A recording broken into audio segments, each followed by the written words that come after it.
गुज़िश्ता रोज़ हम आपका धुआंधार ख़िताब सुन रहे थे, प्रेस कॉन्फ्रेंस हमने सुनी, आपके बयानात सुने, बड़ा आपने ओपनली बोला है और बोलना भी चाहिए था, बनता था।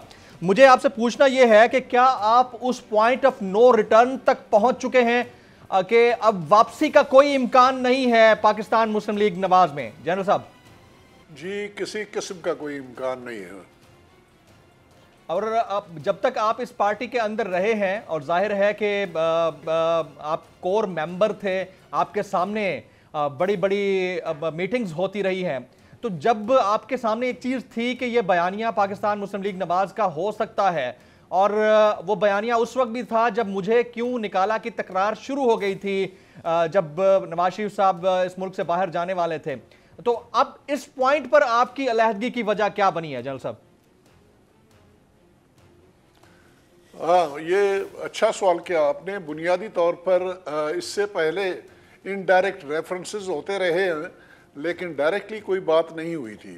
इस दफ़ा मियाँ साहब ने ख़ास कर ये जो तकरीर इन्होंने यहाँ पर कोयटा में की, कोयटा की तकरीर में उन्होंने आखिर में 3 बातें बताई। एक बात उन्होंने ये कहा कि आर्म फोर्सेस के ऑफिसर्स और जवान वो अगर उनको कोई आर्डर उनके कमांडर इन चीफ की तरफ से मिलता है या न्यूज़ उनके अफसरान बाला देते हैं, वो इस बात को देखें कि ये आईनी है कि नहीं है। ये पहली बात। दूसरी बात, यही बात उन्होंने सिविल सर्विसेज के अफसर्स और जवानों के बारे में सिविल सर्विस से भी उन्होंने की कि उन्होंने कराची पुलिस को अप्रिशिएट किया और साथ ही सिविल सर्विस के लोगों से कहा कि आप भी देखें कि जब आपको कोई हुक्म मिले और आप देखें कि वो आईनी है कि गैर आईनी है, और उसको जांचें और उसके बाद उसके ऊपर अमल करें। तीसरी बात उन्होंने अवाम से की, पब्लिक एट लार्ज। उन्होंने कहा कि ये आर्म फोर्सेस के लोग ये आपके अपने लोग हैं, कोई शक नहीं है, उनके अपने लोग हैं, और ये आपके ऊपर किसी किस्म की कोई कार्रवाई नहीं करेंगे, आप फिक्र ना करें। उससे पहले उन्होंने अपील किया कि ये लोग जिस वक्त एहतजाज करते हैं ये इनका जमहूरी हक है।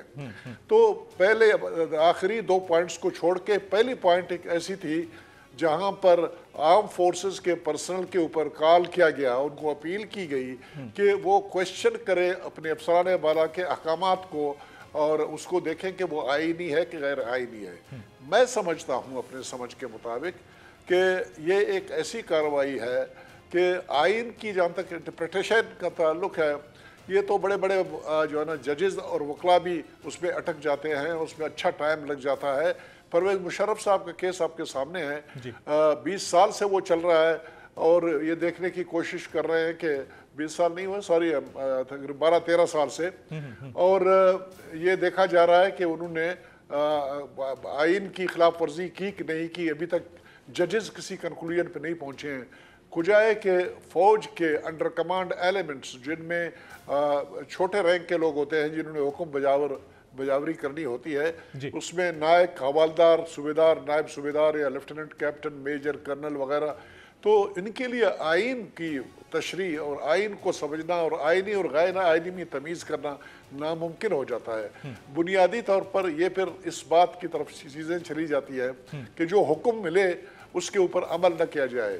ये एक ऐसी बात थी जो मैं समझता हूँ कि बिल्कुल नामुनासिब थी। उससे पहले वो तमाम मसाइल की बुनियाद जनरल बाजवा साहब का नाम लेके उन्होंने कहा था कि हर चीज़ की जिम्मेदारी उनकी है, और जनरल फैज साहब का नाम लिया था कि हर चीज़ की जिम्मेदारी उनके ऊपर बनती है। तो इसका रेफरेंस डायरेक्टली उससे बनता है, और कहने का मकसद उनका ये था कि आर्मी चीफ की तरफ से कोई अहकाम हो जाए तो उसके ऊपर अमल न किया जाए।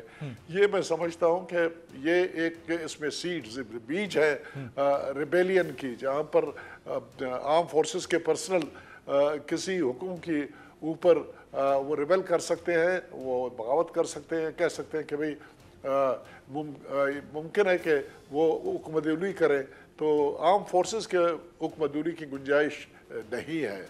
जैसे कि कल मैंने अपनी तकरीर में कहा था कि आर्म फोर्सेस में ये एक कहावत थी कि डू और डाई, डोंट से वाई, और ये एक चीज़ थी जो फौज में ज्वाइन करने से पहले हमें कॉलेजों में बताया जाता था, और हकीकत भी यही है कि वो they are not supposed to be questioning any order which comes in. Right.